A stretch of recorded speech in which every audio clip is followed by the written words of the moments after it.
বাড়িতে যখন কোনো সবজি থাকবে না তখন কিন্তু তোমরা চট করে এই রেসিপিটা বাড়িতে একবার ট্রাই করে ফেলতে পারো। এটা হচ্ছে পেঁয়াজ পোস্ত। আসো এই রেসিপিটা আজকে আমি তোমাদের সাথে শেয়ার করে ফেলি। রুটি কিংবা ভাতের সাথে এই পেঁয়াজ পোস্ত কিন্তু খেতে ভালোই লাগে। আসো এই রেসিপিটা আজকে আমি তোমাদেরকে দেখিয়ে দিই। প্রথমে আমি খানিকটা পোস্ত নিয়ে শুকনো খোলায় একটু ভেজে নেব। তার কারণ হচ্ছে এটা আমি মিক্সিতে বাটবো। শুকনো খোলায় ভাজলে কিন্তু পোস্তটা একটু ভালো বাটা হয়, যেহেতু আমি এটা মিক্সিতে বাটবো তাই আমি হালকা একটু তেলে নিয়েছি। বেশিক্ষণ কিন্তু এটা আমি ভাজিনি, 2 থেকে 3 মিনিট একটু টেলে নিয়েছি। তারপরে আমি মিক্সিং বলে দিয়ে এটা একটু ডাস্ট করে নেব। প্রথমে হালকা জল ছাড়াই আমি এটা ডাস্ট করব।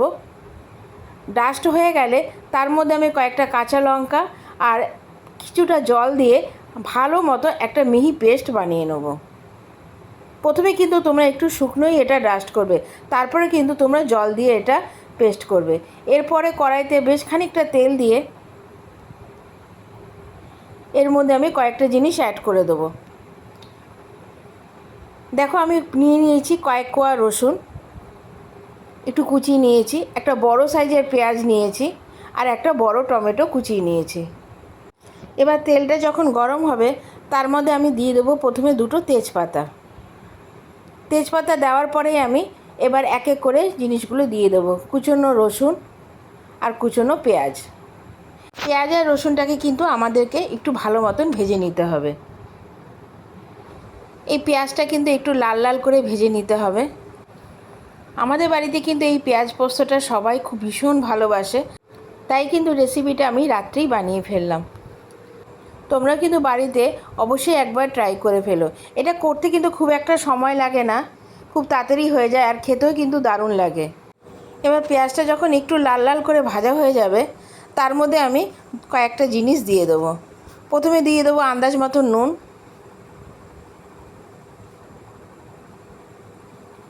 নুনটা দিলে কি হবে, পেঁয়াজটা খুব তাড়াতাড়ি নরম হয়ে যাবে। আর দিয়ে দেবো হলুদ গুঁড়ো।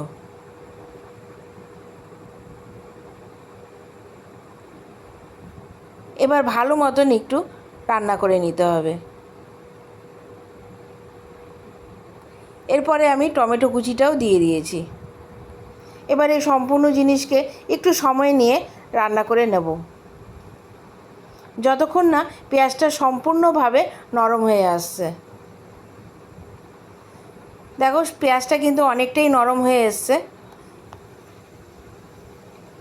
এরপরে স্বাদের জন্য আমি সামান্য মিষ্টিও এর মধ্যে অ্যাড করে দিয়েছি। তোমরা অবশ্যই বাড়িতে একবার ট্রাই করো আর আমাকে কমেন্টস করে জানিও যে এই রেসিপিটা খেতে কার কার ভালো লাগে। যারা রেসিপিটা বাড়িতে বানিয়েছো তারা অবশ্যই জানো যে রেসিপিটা খেতে কত ভালো লাগে, আর যারা খাওনি তাদের কাছে অনুরোধ রইল তারাও যেন একবার বাড়িতে বানিয়ে ফেলে। তারপরে কিন্তু অবশ্যই আমাকে কমেন্টস করে জানিও যে রেসিপিটা কেমন হলো। এরপরে আমি দিয়ে দিলাম পোস্ত বাটা। এটা দেওয়ার পরে কিন্তু এই রেসিপিটা আর বেশি সময় লাগবে না আমাদের করতে। এর মধ্যে কিন্তু আমি কোনো রকম জল দিইনি, পোস্তর বাটিতেই আমি সামান্য জল দিয়ে সেই বাটির ধোয়া জলটা আমি এর মধ্যে দিয়ে দেবো। আর কিন্তু কোনো রকম জলই আমি এর মধ্যে অ্যাড করব না।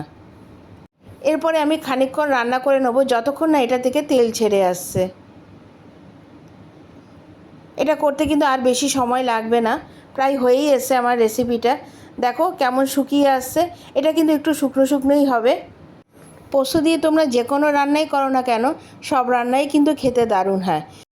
এরপরে নামানোর আগে আমি দিয়ে দিলাম 3-4টে চেরা কাঁচা লঙ্কা।